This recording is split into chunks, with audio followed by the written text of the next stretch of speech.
Welcome to Alumni Live, the podcast. These are conversations with Grand Valley State University film and video graduates about the industry, the film video major, and alumni profiles. Good afternoon, everyone. My name is Kelly Loughlin. I am coming to you live from Los Angeles. I am a 2016 GVSU film and video grad, and we are hosting one of our Alumni Live today about getting your first PA job in the film industry. I am also joined with a few other Grand Valley alumni today. We have Chris Randall coming to you live from Grand Rapids, and we also have Tre Jackson here in Atlanta. How you doing? Doing great. Awesome. And we are also going to be hearing some responses from Jesse Routhier. He is stationed in New York City. He could not join us today, but he is very eager to share some of his fellow experiences working as a production assistant in the film and television industry. It is so nice to be able to hear from our alumni all across the country. Really, we've got Grand Rapids, we've got LA, we've got Atlanta, we've got New York City. This is amazing. We've got all the kind of smorgasbord of film video options, TV that we have to hear about. So I am so excited to be able to share this with everybody today. Yeah, thanks for having me. Of course, yeah, super exciting. So production assistants. It's kind of the first rung on the ladder, right? That's kind of where you're going to be getting your start if you want to be working either on a film set or in television. And I mean, depending on what kind of city you're in, it seems like there's different kinds of things that they could be having you do. So I think we should just kick it off and say, what's the average day as a PA look like, you guys? Like, what is your experiences? Tre, down in Atlanta, what do they have you doing down there for work? The Atlanta industry, it's booming. It's been booming. It's always seems like it's expanding. It's very active. So there's a lot of opportunities. I mean, the typical things of a PA are transportation is big, handling people's orders is big, really just managing any department that needs help, like bridging the gaps, being the glue, like doing whatever's needed, you know? So it's kind of cool because you get the experience of seeing everything from different perspectives. One day you might be in this department, helping this department, watching equipment, unloading equipment, learning about that kind of stuff, being up close to producers and directors. So it's quite an adventure. Yeah, those are some of the responsibilities that we do down here. That's awesome. And Chris, you are actually working at Grand Valley, is that correct? Yes, I'm currently teaching a class, a script writing class at Grand Valley. I graduated in 2000, moved to LA for a year, and then came back here, and I've run a production company here ever since. Awesome. So it's been a while since you were last down in the production assistant level, I should say. What are some of the experiences that you remember having when you were first starting off in your year in LA? It was, like Tre said, you did get to experience all the positions, which I think is the great thing about starting at PA, because a lot of times people might think that there's a certain job that they want to do, and then they get to see everything, and they might think, oh, you know what, I'm actually more interested in this because you got to help out in a different department than what you were thinking. It is anything, you know, that's what I learned was just be ready to do anything anyone asks you to do with a smile on your face and do it right away. That was pretty much it. It's always a good way to be. Yeah. I am actually an office production assistant, which is a little different from a set PA. I remember at my time in Grand Valley, a lot of the skills that we learned was for actually being an on-set PA and what it seems like to be on set. However, as an office production assistant, I get to work a little bit more in the development side. Some of my job duties include sitting at a desk all day, to be honest. For my current job, I have actually not had to be out on set, but I handle a lot of the production coordinating. I schedule meetings for development team. And so I really like being the part of watching the process of a television show being developed. And when you're going on to set, you know, you're already ready to see these things kicked off and helping with the creating of it. But I really love the office PA aspect. And that's actually something I didn't learn a ton about at Grand Valley. So even when it comes to just that starting position of PAs, they can have you doing any number of things in set, in office, or maybe you're just out doing runs somewhere and trying to drive around in the Atlanta traffic, trying to get a truck somewhere, right? That's awesome. I want to share a little bit about some of the responses that Jesse Routhier has from his time working in New York City. He actually has worked on the show Marvelous Mrs. Maisel, which is an amazing thing. That is so exciting.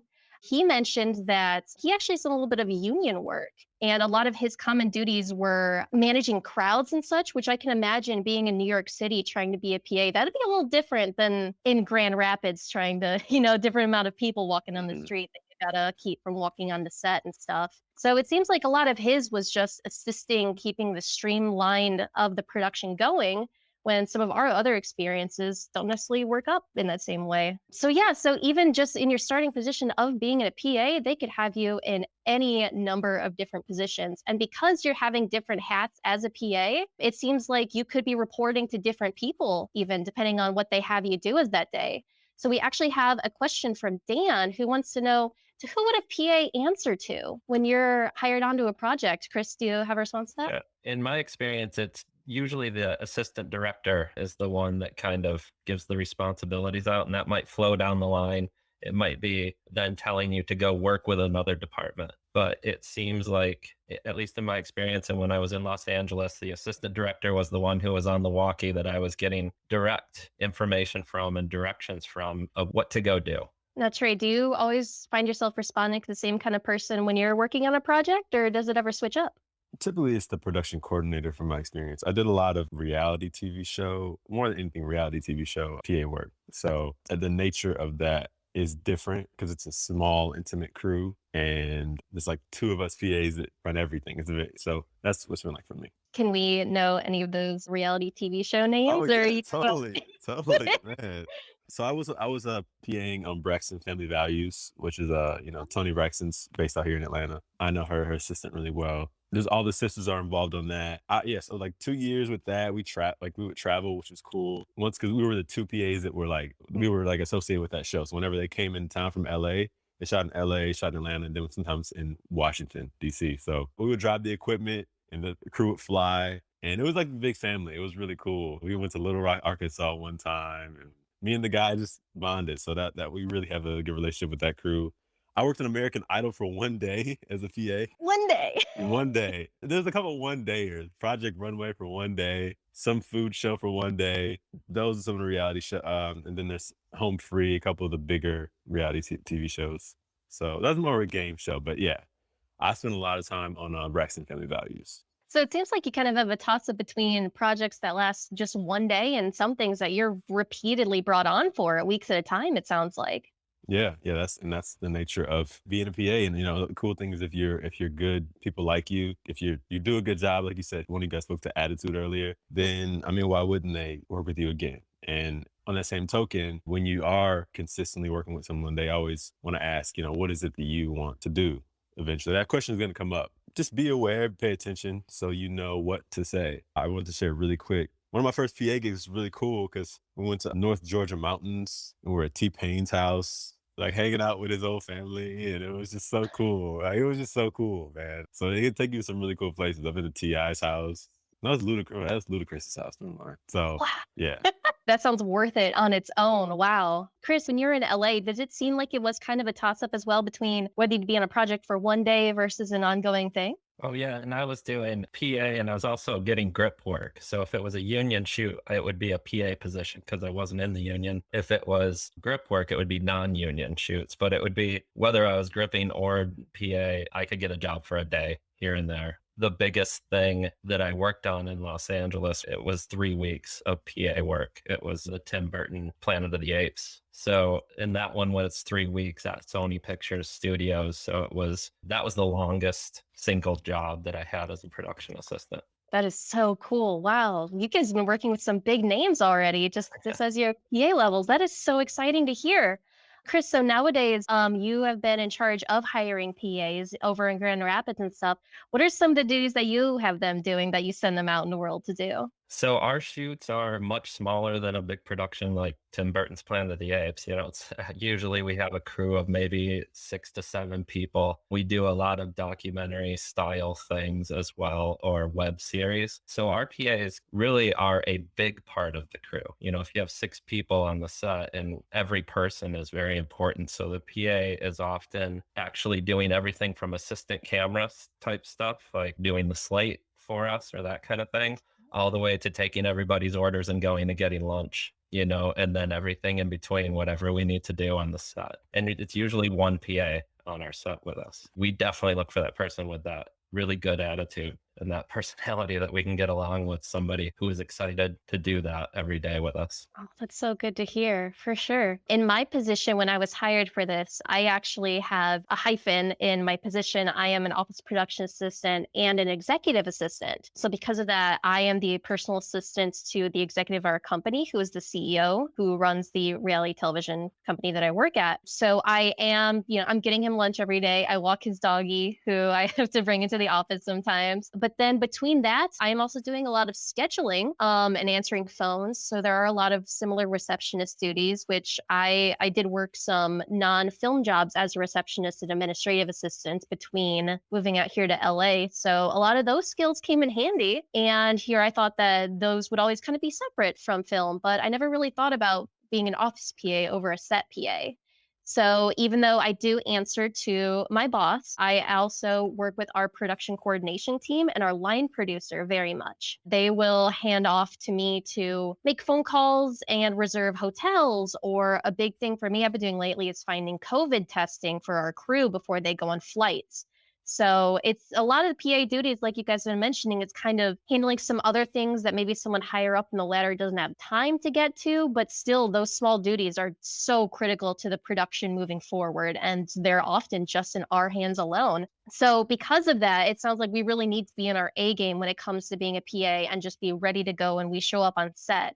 And a big part of that is making sure that we have the right tools and the right clothing and kits and vehicles, and just be ready to be assistant more than just being a smiling face. Tre, when you're down in Atlanta, do you have like a kit of stuff that you bring with you every job, or what do you find you have to have the kind of right tools when you're on set every day? What helps you do your job? As a PA, from my experience, it's fairly minimal for requirement wise. A charged phone, a way to make sure your phone can be charged is really like the primary thing that you need. It's a prerequisite to have a valid driver's license. But outside of that, anything else is kind of additional. I've seen one of my guys bring a notepad, little scissors or stuff like that, gloves or different things. But as far as PAing, from my experience, I don't usually bring any extra materials unless it's otherwise communicated. That's interesting. Chris, have you ever found yourself needing something on set that you didn't bring with you that day? Or what have you found comes in handy to have with you when you're PAing? Well, one of the things that I learned really early in Los Angeles for the year I was there, because I always thought it was just beautiful and sunny every day. And then we got into a production, and all of a sudden it was pouring rain, and I didn't have rain gear. And then on another production, we were out in the desert all night and it was freezing cold, and I wasn't prepared. So being prepared for any type of weather, I think, is definitely crucial, especially if you know you're going to be shooting outside. And as a PA, even if the production is inside, you still might be outside, locking a street down or directing traffic or something along those lines. And then the other thing that I took from gripping, I guess, too, but I just always carried it over to PA, was just having one of those little pockets things that has a Leatherman and a Sharpie and a little flashlight in it. Like those three things can come in handy so often for so many things. You'd be surprised where you can use those three items. Yeah. Wow. I can only imagine, especially if someone's just like, oh, I need a pen. And then, oh, I'm the PA. Hi. Yep. I know it's such and such. And then you can make a great in that way. Uh-huh. That's Or fantastic. having a stick of gum on you too is often like can help, Yeah. Is that something that you asked from your PAs, or what's something that No, you I wouldn't ask have for to it, have but anything of it? yeah, I've had people ask. Bonus I points. actually, when I'm shooting, if I'm directing something and I can't get somewhere and I know I'm going to be interviewing someone that's coming in and we just had lunch, I will ask for gum. It's one of those things that I just tried to have around when I was PAing. So when somebody asked for something, if I could just have it right with me, it'd just be one of those little things that would make them happier with me, I guess. Have you ever asked for something specific that you have your PAs come prepped with that day? Like maybe have you ever asked them to make sure that they have all those things? Or do people generally kind of know to bring a pencil or a flashlight or something with them? I think the only thing we make sure is that they're going to be dressed properly for the weather that they're going to be dealing with. Like those other things, like Tre said, it's not requirements. It's just things that I've found handy myself. But we definitely make sure that they understand the weather situation, especially in Michigan, letting them know it's going to be getting cold and rainy. Just because we're inside, don't expect that you're going to be inside all day. So those kinds of things. It's a great point. Tre, earlier you were talking about your job had you driving a little bit to different locations, sounds like. I just want to talk briefly about requirements of driving as a PA. Have you found yourself using your personal vehicle a lot? Have you driven work vehicles, or what's kind of the different experiences you've had when it comes to driving for the PA gig that you've had? I would say it varies on the project and the budget of the project. I've done a couple recent independent feature films and mainly just gripping or camera. And because it's so small, I would drive to pick up something here and there. But, on the reality shows, they always come, they come in town from LA, so they always have rental cars. It can happen, but usually it's on a smaller project or show. The more intimate one, lower budget, is when I drive. I did have one PA gig. We solely delivered a big U-Haul from Atlanta to Chicago. I think, was it overnight? It was just like straight. I've done that a couple times. I went from like Atlanta to, we dropped off something in like, was it New Orleans? No, it was further than that. It was like Baton Rouge, and then drove back just as an equipment PA, like a deliverer PA. So it was just a road trip adventure. Yeah, I've done that. Did they ask you ahead of time if you had experience driving a truck like that, or did they just hand you the keys and say, "Hey, be in I so and so much time"? I think she did ask something like that. But the funny thing is, I did the Chicago one twice. And the first time, the guy I brought destroyed the U-Haul, ripped a big hole in it when he was turned. He did some fast weird turn. We got to Chicago and they didn't call him back, but they called me back. But yeah, that happened. And Chris, over in Grand Rapids, do you ever have PAs drive a box truck or load up equipment, or is this something that you feel comfortable designating PA to do, or what's some of your experience with PAs and vehicles? We don't typically ask a PA to do that in Grand Rapids, and I'm sure a lot of people at Grand Valley know Lowing Light and Grip, and we work with Dave Lowing and that crew all the time. So if there's truck moving that needs to be done, we typically will ask them to carry something for us. We do appreciate when a PA has like a hatchback vehicle or an SUV that can carry things in a cargo space, but that's also nothing that we require. But when a PA says, "Oh, I can throw all the crafty in the back of my car and take it to the next location," that's great. We love to hear that. Yeah, that echoes an experience that Jesse in New York City wrote about. Is having a good vehicle, even in New York City, is important to have for him as a PA. Hatchback is something I keep hearing about as well. My roommate, who works as a set dresser, she has a hatchback car, and she specifically chose that vehicle because she knew she'd be having to do a lot of loading. I bought a new car for myself before I moved to LA, and that wasn't something I took into consideration. But I also knew that in my job, I wouldn't be doing a lot of moving larger objects like maybe someone in a grip PA position or moving a cargo van would be doing. I personally have had a little bit of driving to do in rental vehicles, and we call them box trucks. It's the smaller kind of vans, but they're not like a huge kind of semi truck like Tre, you mentioned kind of driving a bit. I would mostly be doing runs to like LAX and picking up gear and crew members and stuff like that, taking it in the airport. So I have had to use my personal vehicle and some company vehicles for something, but in my office PA position, it didn't come up a ton. But I'm glad that they asked you back after that truck incident, Tre. I'm sorry for your Yeah, coworker, but I'm I glad that they wasn't brought you driving. back. I'm a great So driver. They always make sure you're comfortable before they mhm. have you drive. For sure. So I'm curious to ask. So it sounds like you've had a lot of repeat aspects for your position. How did you land that first job that obviously led to you getting the same one over and over when they would come back for more filming? How did you find your first positions there in LA or in Atlanta? For the Braxton Family Values, I can't remember how someone knew my name from another place, position, show, I believe. But one of my first PA gigs, the official ones, was from Staff Me Up. I was just navigating, trying to figure my way, trying to figure the site out and stuff. And so, yeah, that was in 2015. And it was really exciting because I was figuring out how to navigate the platform, how to get seen or what to use. And so, yeah, Staff Me Up, it worked out. And that was such a great gig. You just reminded me, one of my PA gigs, it was the most I got. I think it was 300 a day for commercials, PAs, Commercial. pay Yep. pay Commercial more. PA. Yep. Yeah.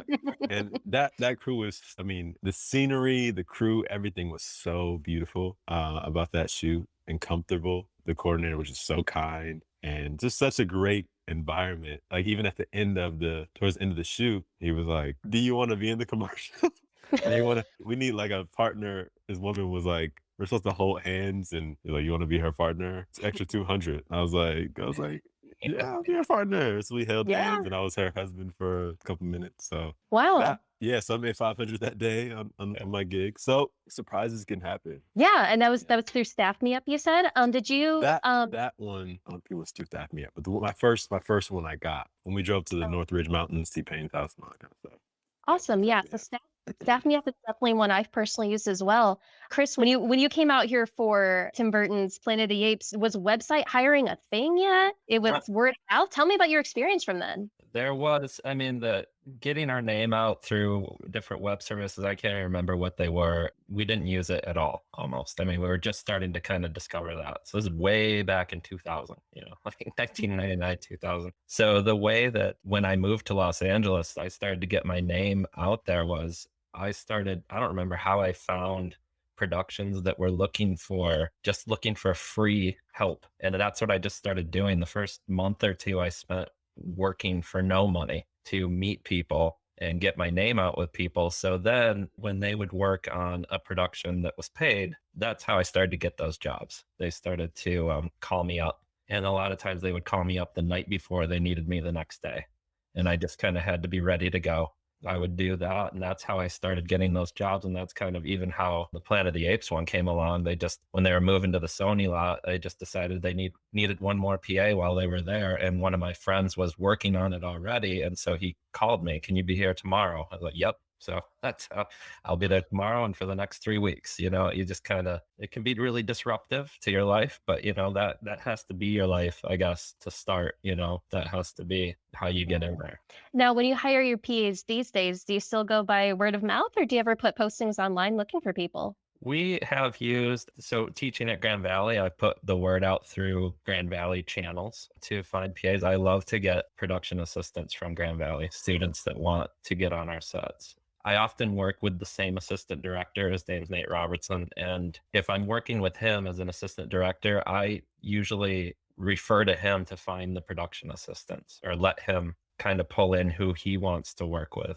Because again, in my experience, that's the chain of command. It kind of goes, anything that needs to be done by the production assistant starts from Nate and gets kind of delivered down the line. So is that Nate? Choose the people that he likes to work with, that he feels comfortable with. And then I also try to introduce, like I said, Grand Valley students once in a while. I'm like, "Hey, can we work this person in there too?" and start getting them in with us. So, hey, Chris, is that Nate with the glasses? Is tall? No, I don't. No, okay, I don't think so. Okay. There's a lot of Nate Grand Valley. Okay. Yeah, I have 3 different Nates as well. So it sounds like Staff Me Up is the thing that we keep coming back to. I found the current position I'm at right now through staffmeup.com, and so did Jesse Routhier when he's working over in New York City. So when I was coming out here and I barely had any connections, the 2 big websites I kept hearing was 1, Staff Me Up, and then 2, entertainmentcareers.net. Some of the things we brought up were about skills they look for and locations and times and such like that. A lot of these job postings, it'll say, where they want you to meet at, for how long it'll be, if you should have your own vehicle or not.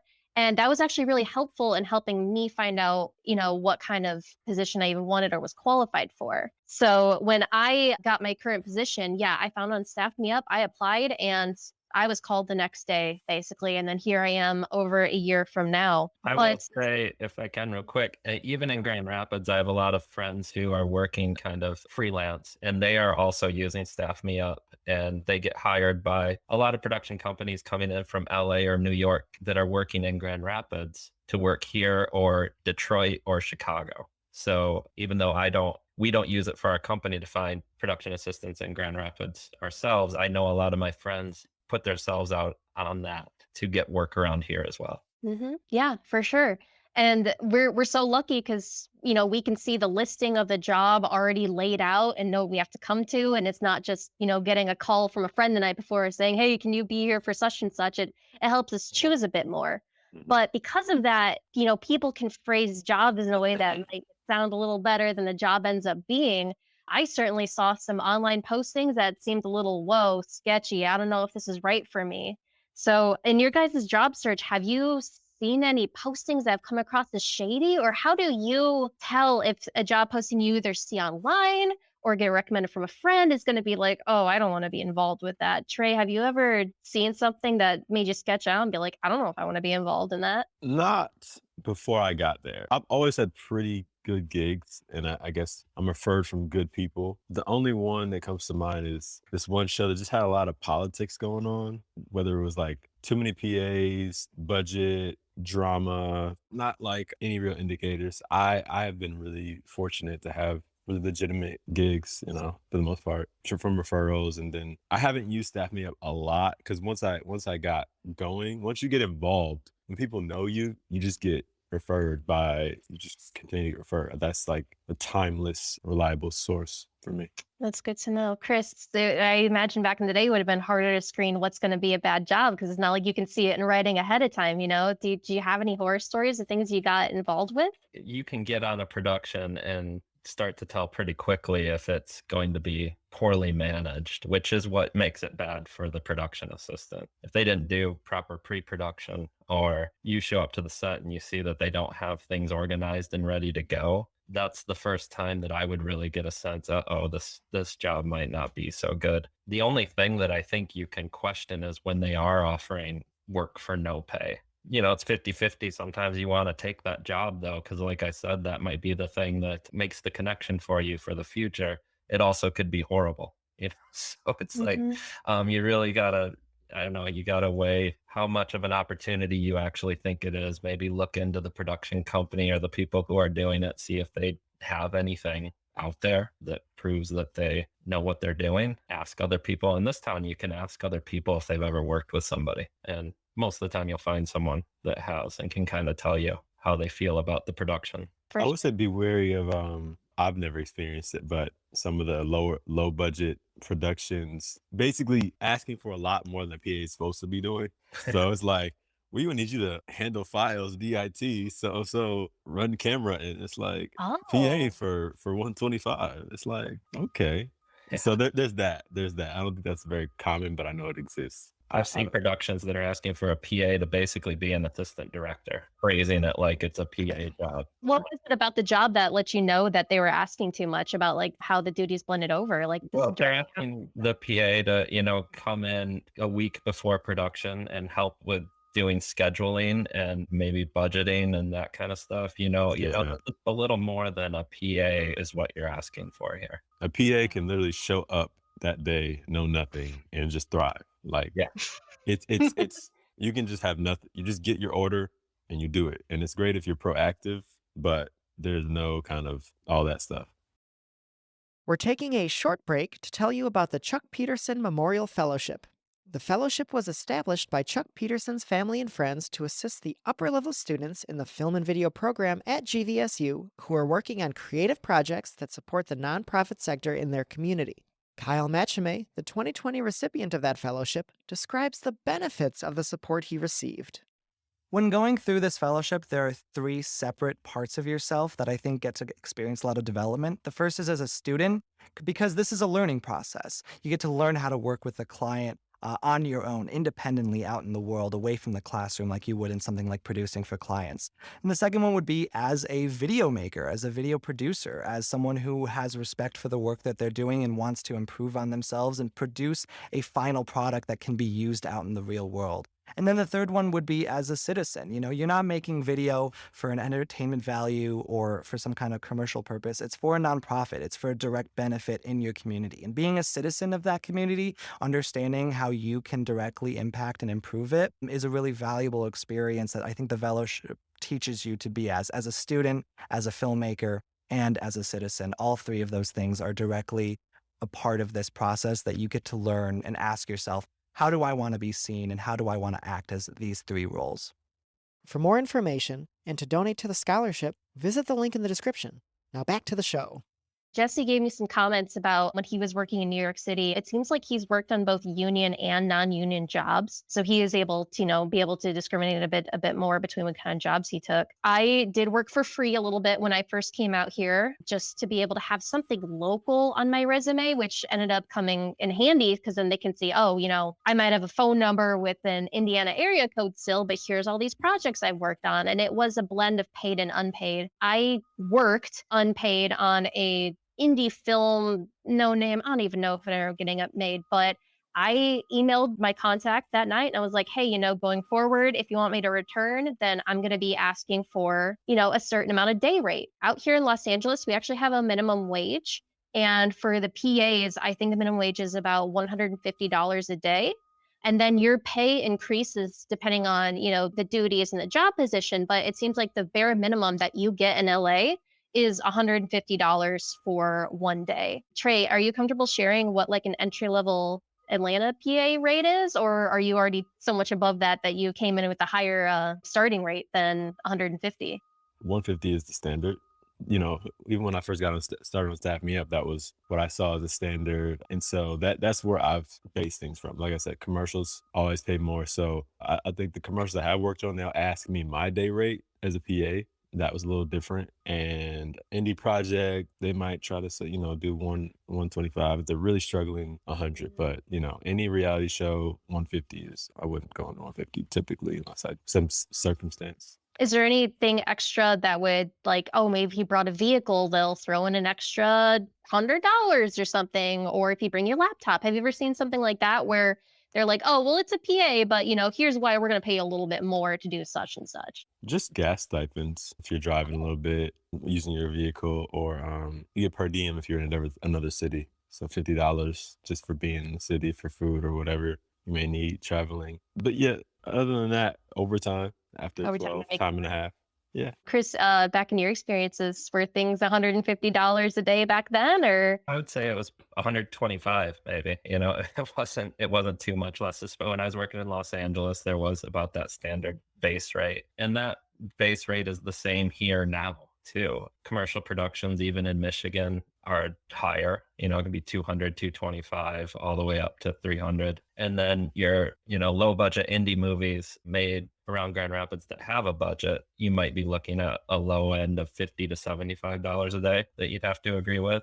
But for the most part, commercial work that we do around here is around 150 a day for a production assistant. Now, only answer to the degree you're comfortable with, but does it seem like, you could fully survive off of steady PA work at that rate, or did you have to supplement it with something else, or is 150 seem fair? I think it did when I was doing it. I thought it'd be great if I could get 6 days a week at $150 a day. I was excited for that. So I don't know if in Los Angeles now, I don't know if you could survive on that as a day rate, but I'd say in Grand Rapids, you probably could. You might want something else as well. And that would assume that you're, getting PA work 5 to 6 days a week every week, that which usually isn't the case. So you would have to have something else going on somewhere. I would say, yeah. I mean, for me, $150 in 2015, 16 was single individual. I mean, I live in Atlanta, so it's not like it's New York or anything. So individual, it worked for me. It really did. And it was an entry-level position. It was more than what I'd get at minimum wage or something like that. So yeah, I mean, it's very, very rare that I have to pay for lunch. Incredibly rare. So lunch is covered and yeah. Awesome. Free food. That's all I Hey, need to free ask. food and crafty. Yes, Yes. crafty Yes. is always a big benefit, free snacks and everything like that. So transitioning over to, it sounds like we're all either taking the next step in our careers or about to be, or so. Chris, you've managed to go all the way to that. You're hiring PAs now, and that's got to be an awesome power shift. So when you are now hiring PAs and you have the experience in mind of what it is like to be one starting out, what do you look for in a PA? And then what is just something we can do to make you stand out and let you know, hey, like I'm a good person. I'm ready to come into this rock. I got a good attitude. How can you make that shine just through a resume or just through something online even? So again, it's usually a recommendation from somebody that knows the person, or me having met them, or Nate, my assistant director, having met them or worked with them on something else. So it is hard to just get that through in a resume. But if I look at a resume, say from a film student, and they are trying to just start into it, but they show work that I could maybe go look at something that is online on YouTube or something, and they list their credit properly, they don't they don't call themselves something that they didn't do on a project. That's something that we can look for. I think though, once you get to the set is where you really stand out. And it's with Hmm. the attitude, and then it's with the ability to know when to jump and move really fast and when to Yeah. kind of stand back and not get in the way. That's kind of a skill that you have to learn on production as well. Trey, when you were first starting off and like maybe crafting your staff me up profile or working on your resume or something, did you ever get any feedback about what made you get chosen or something that you knew was helpful and suddenly made a difference? Like, oh, you're suddenly getting responses to your posting now. Or what's something to do that you just made yourself stand out in a way that maybe you couldn't meet that person in person and sell yourself in person? Yeah, in regards to staff me up, one thing I did that I found was advantageous, putting my references in the cover letter so Mhm. that you minimize any extra energy or time back and forth versus them saying, "Oh, I like your profile. Do you have any references?" And you saying you would reply in a few hours, "Oh yeah, these are my references." They have all the information they need so they can make a decision quicker, faster by just having everything available. That was something I used. Other than that, what was your question? I'll make sure I feel it. I feel like I had something else to say. Just ways that you can stand out through resume or digital profile alone when you don't have the luxury of doing word of mouth or in person or having any connections already existing to that job. Have you found that's ever happened to you? Yeah, I did. I did take a with Linda Burns. She's very notable in Atlanta, or was. She had a workshop on how to PA, how to get in the film industry, how to PA, and part of that was resume. So I did take on that structure that she noted. So yeah, I actually went through like a little workshop. I forgot about that a while back. And so I used that format. It's a certain format, just laying out your positions in a aesthetically pleasing way, in a clear way, and yeah, a little bit of a formula there. So Yeah, yeah, for sure. Resume yeah. crafting. Yeah. That's cool that you attended a workshop. That's super helpful. Just to be able to get feedback on it directly. So like I said, I found my job through Staff Me Up. And when I was interviewed, it was actually interviewed by our production coordinator who was in charge of hiring. And through Staff Me Up, they kind of have you do not a mini cover letter, but just like a 70 character pitch about yourself for the position, just so they can read a quick blurb. And because I saw that the job posting was in the same city I lived in and required all of the skills that I had just been working for several years, I was able to put in like 70 characters or less. I live 4 minutes away. I have a vehicle. I've already been doing this for 3 years Mhm. before I moved out to LA. So even though I didn't have, a connection to LA itself or anybody who worked at my current position here, my coworker was able to see, oh, well, she lives nearby. She has a vehicle. And just the way that she was able to sell herself in 70 characters, it seems like she's pretty competent. So that was a great benefit of Staff Me Up alone, having that feature of being able to pitch yourself in just a couple words. And then also I could tell that that was what my coworker was looking for, is just make our lives easier, show that you come as a prepackaged competent person. And then of course they were able to see that blurb and then see my cover letter and then see my resume, which up at the top I listed my most recent ones, and I was able to list those, unpaid or kind of poorly paid PA positions that are local, and then transition to my Michigan credits, the job I worked in Indiana, and that was able to make a difference for them. Chris, when you are hiring your PAs and such, do you ever even take a look at their resumes, or is it just like entirely through word of mouth? Have you seen any cool points that keep coming up on the better resumes? No, I have looked at resumes, and when I was just thinking about it when I said, listing credits, I guess if somebody sends us a resume and all their credits are I was a director on everything or director of photography, then we say, well, okay, I mean, you might work. But if somebody actually has some credits in there, even if they're working for free that are something along the lines of production assistant or even assistant director, those are the things that would stand out to us as somebody who knows something about that position uniquely, or specifically. So we have looked at resumes, and I do actually have a file of resumes when some students or people send them to me on my computer. So if we do get in a position where we're, looking for some extra help or some extra PA work on a production, I do go to that file and just kind of go back through it. And I've started to create a list of students that I've worked with from Grand Valley over the years. And eventually PAs usually kind of move on to other positions. So that's a position that keeps kind of filtering through. Whereas most of the other positions on our crew have been the same people for years because we get comfortable with working with the same people. So I would say that resumes do work. That's awesome. That's good to know. Yeah, because it's good to know that the resumes do work and are helpful because I mean, you're concerned if you move to a new area, you may not have that network, but it's good to show that you can work from the ground up these days through these online profiles and resumes, and you definitely have a chance even if you don't know anybody. Really quickly, I just thought about specifying sometimes, like I've been a talent PA.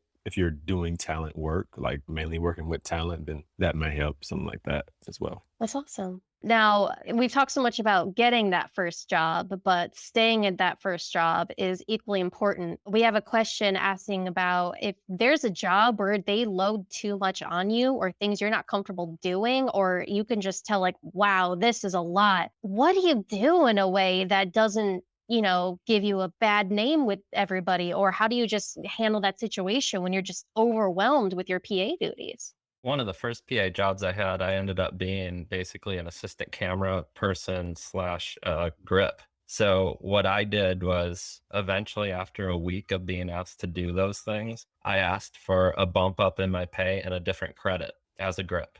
And they agreed to it because it was a low budget thing, but they didn't really have anyone else to go to at the time. I think I was just in a good position to do that. And they realized that they were asking me to do more. That's the one time I personally dealt with that. Also, on that same production, they asked me to do one or two things that I didn't feel comfortable, I felt was dangerous, and I just said no. And they didn't do it. They didn't have me do it. So I don't know if I was lucky with that particular production that I guess it was kind of to a point where I felt like, look, I'm going to say this, and if they fire me, that's just fine. Either they're going to pay me more, give me a different credit, or they'll let me go. So I feel like you don't have a lot of leverage as the production assistant on a crew because there are a lot of people willing to do the job, but you definitely should stick up for yourself, especially if you feel unsafe. And I think that's become a much bigger thing with production, even within the last 10 years.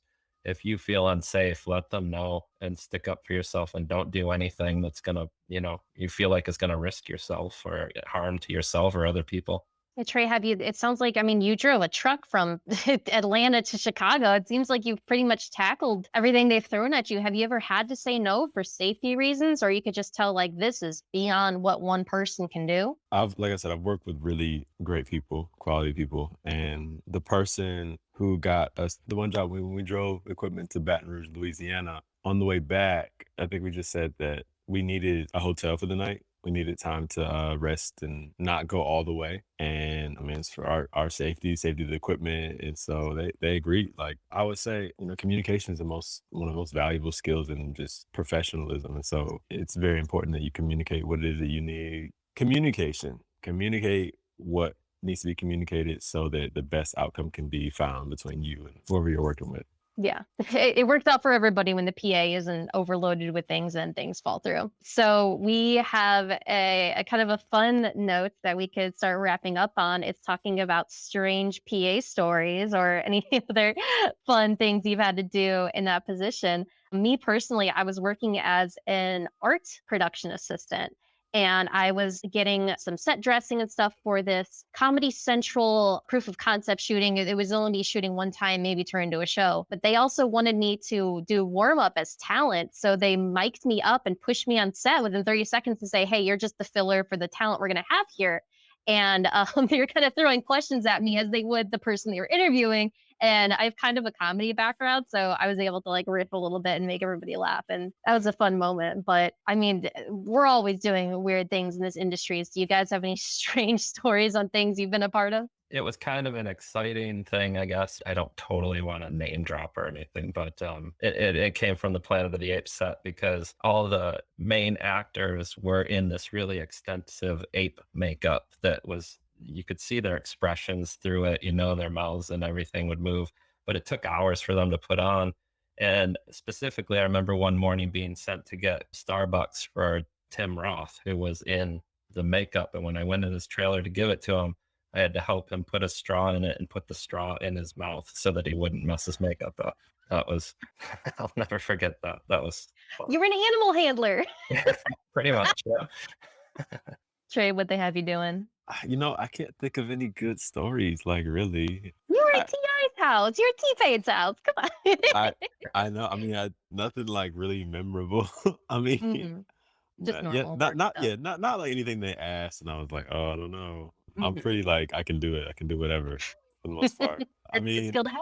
yeah. Nothing that applies to that question. I've had stories, but there's nothing like in that world. For sure. So, just looking to wrap up and get everything in summary today, what are just some closing things that you can say on a GV student who's just got their mind on making their first break into the world? What's your closing parts of wisdom that you've got for somebody who's just so anxious about making sure that this all works out and all pays off after studying for 4 years at Grand Valley? I think that it's mostly once you're out there into the world, it's mostly your effort and what you're willing to put into it that's going to give you back success, which starts usually at the PA position. So the attitude and the effort and the willingness to do what needs to be done and kind of learning your part in the whole production. It's all about the attitude and the effort and your willingness to really put forth a lot of effort to get out there.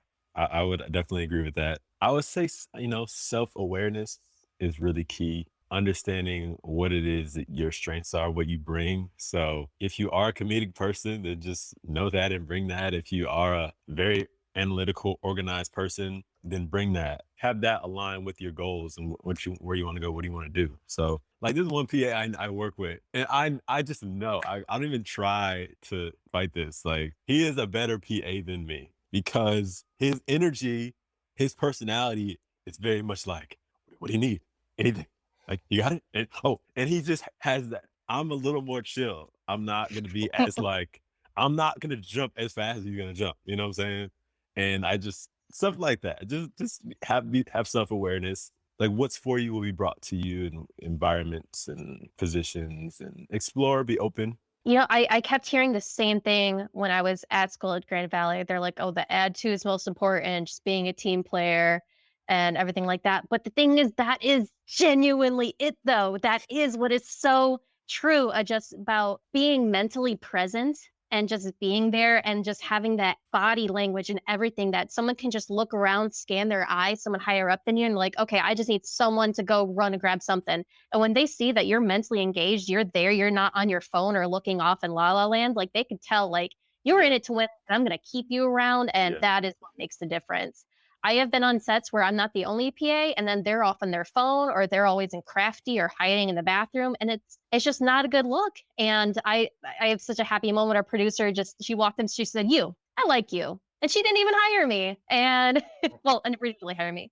It's just so true that attitude and engagement and awareness and self-awareness, it truly is the best thing you can bring to the table. And then the rest of your skills and your resume will follow. It sounds like commitment, like just really be Mhm. committed to being great to work with. Could I ask Okay. one final question? Just like where you and Chris, how your positions as a PA have set you up for, where you want to go, where you are?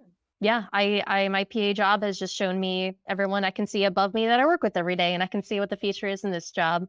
And Chris is a sitting professor at Grand Valley, so it seems like you've kind of gone in all different kinds of directions. It Yeah. seems so. Yeah.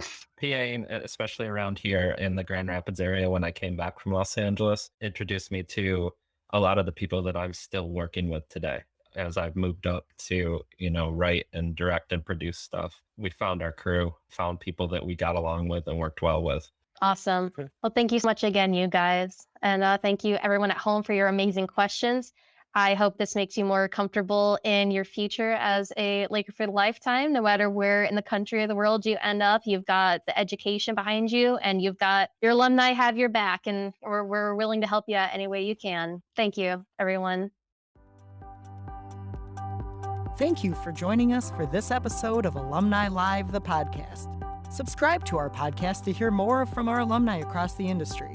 Check out Alumni Live on Facebook, Instagram, and YouTube for more conversations and networking. Let us know what topics you want to hear our alumni talk about. The Grand Valley State University Film Video Alumni Network is here for you, and we're glad that you're here. Thank you for listening.